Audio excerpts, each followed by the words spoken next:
We now have a clearer picture about what Ubisoft is doing in terms of restructuring, and it would appear that they have decided to replace the Guillemot family with the Guillemot family.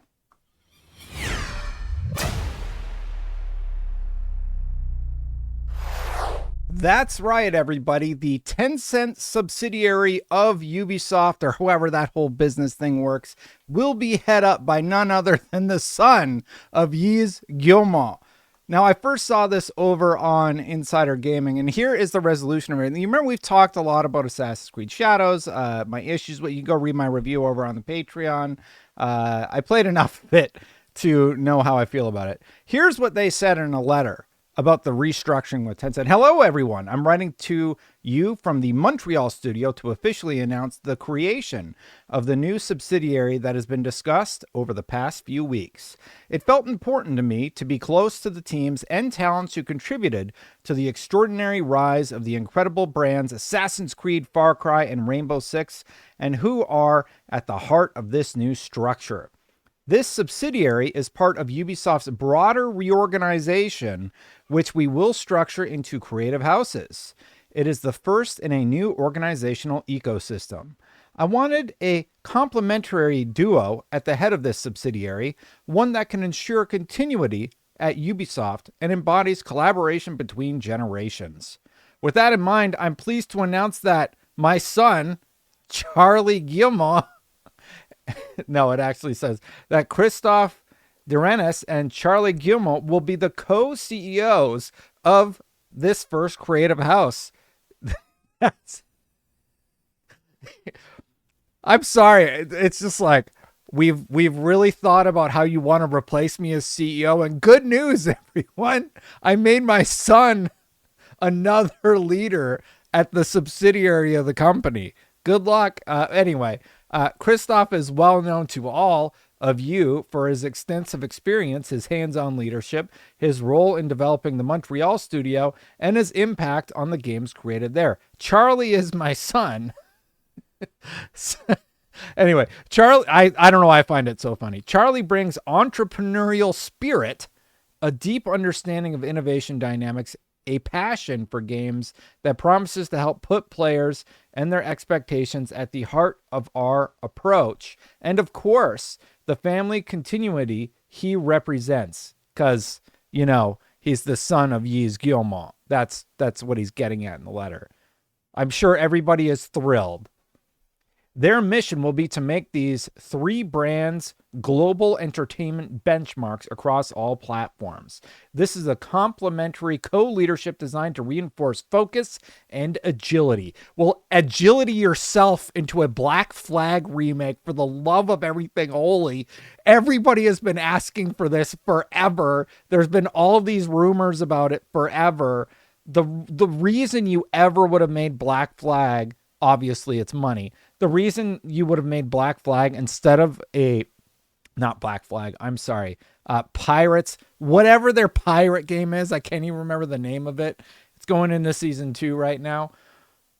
Just remake Black Flag. That's all you needed to do. Charlie will be responsible for the three brands, meaning their game content, their direction and development as brands, their marketing, and their commercial performance.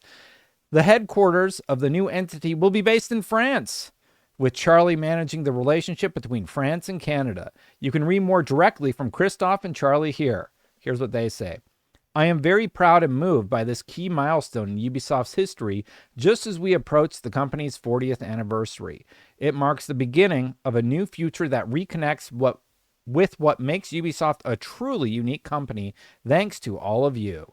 In terms of our collaboration with Tencent on the subsidiary, it will take the form of the one we can have with top-notch consultants.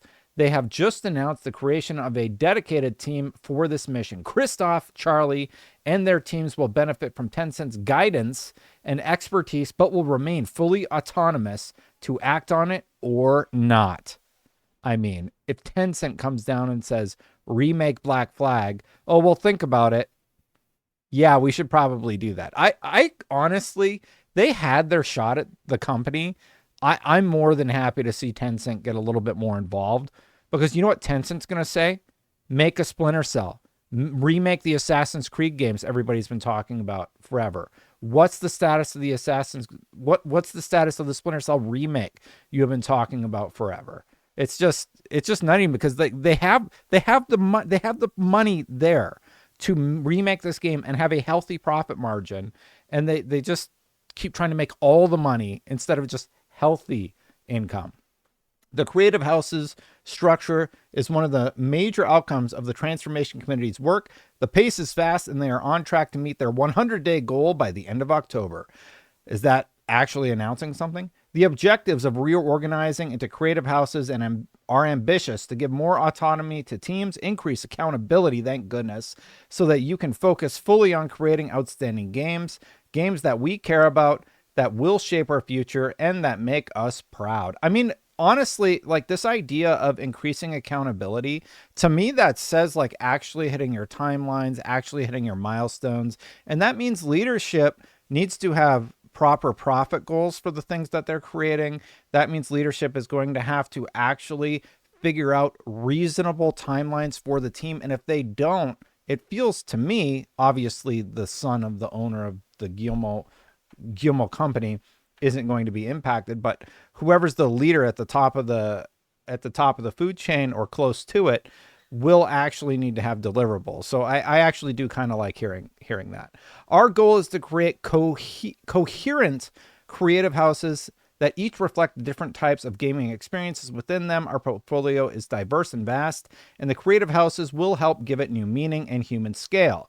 By becoming closer to players, the creative houses will allow us to focus more on our games and on offering invigorating challenges for everyone.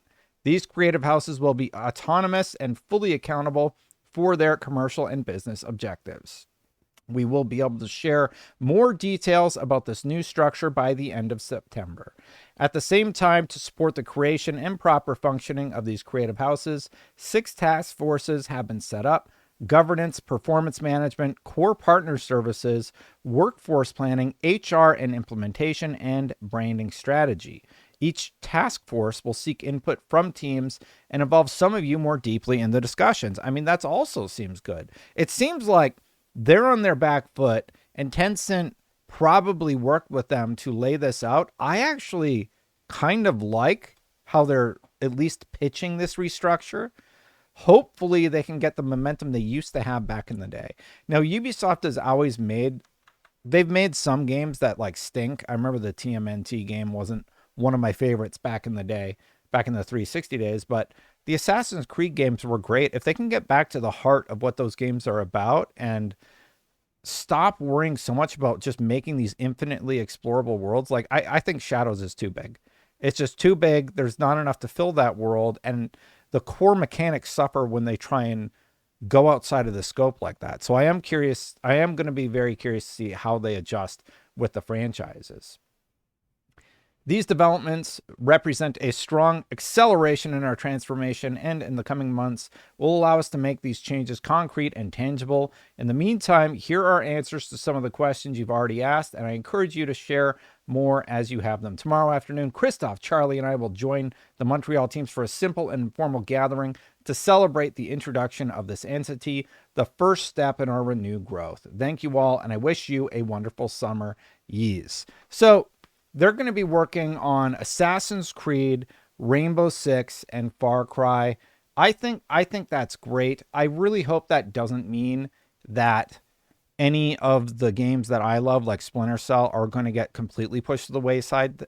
In my opinion, like nobody's really doing the stealth genre right now, and the way Expedition 33 did the turn-based RPG genre, you have a chance to reinvigorate that spirit within the Splinter Cell franchise.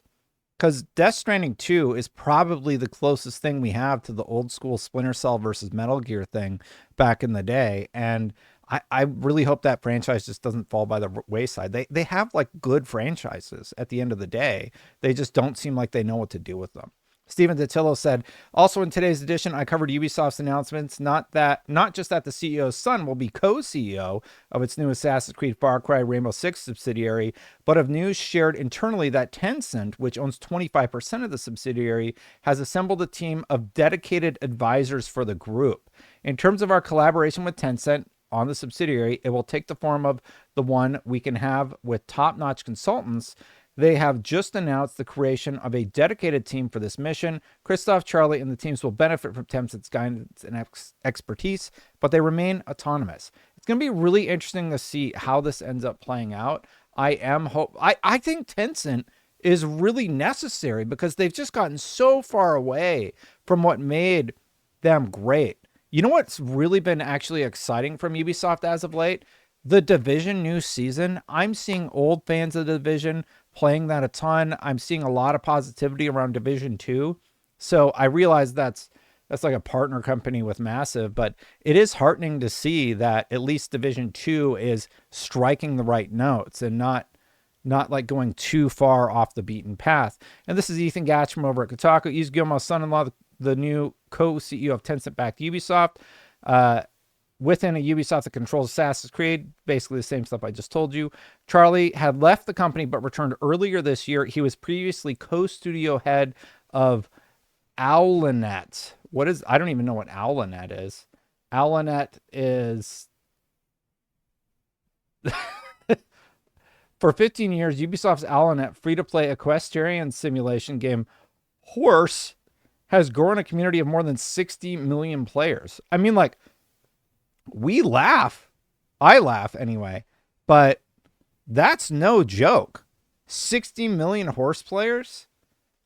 That's not bad. And they have some other games down. I don't know if that includes Anno. Yeah, no. So, like, did he just work on the horse game? I mean, let's hear what else Ethan said. A few years back, I reported speculation among some sources within Ubisoft that the company would eventually be sold, in part because there was no one left to take over the family business. With Charlie Guillemot leading a new entity created by Tencent, we're almost getting a hybrid version of that. And then we have Skull and Bones is the name of the game, by the way. I kept calling it Black Flag, but you know what I meant. So anyway, that was the big news today. This whole new like Ubisoft division being created. And honestly, I just hope it gets Ubisoft back to a place where they're making great games again. I feel like I said it in my like review in progress. I never finished Assassin's Creed Shadows, but I played it long enough where I'm just like, your map's too big, man. It's too much. I don't want to live in every game that I play. You could seriously play Shadows for 1,000 hours. So in terms of value proposition, if you're the type of player who's like looking for a value proposition, sure, there's plenty of stuff to do, but is it worth doing it? And I think that's one problem that a lot of people are running into with these larger than life games. The juice isn't worth the squeeze, right? So I do hope that they do more of those shorter Assassin's Creed games for the people who like that, like myself, and the bigger Assassin's Creed games like Valhalla, which apparently had 40,000 people working on it. Like, that's just crazy. You can't keep up with scope like that. And that's just sort of my take on the whole situation. What do you think? Hit that subscribe button, hit that bell to know my content goes live. I am going to make a video about the ROG. We'll talk about that very soon, but I wanted to cover this because it broke this morning. Thank you for watching, everybody. Chris Reddy, Philaroni, Spingater, and Aries EMS. I do appreciate it for supporting at the top level, as well as everybody who supports my independent venture. Patreon.com/SafeState+, best place to support, or just becoming a member here on YouTube also helps. Thank you kindly. I'm going to get out of here. Check out my video I made earlier. I made it late night last night about how Microsoft had people make AI, and then that AI replaced those people. Yeah, it's kind of nuts. Anyway, I'll see you for the next one. Bye for now, everybody.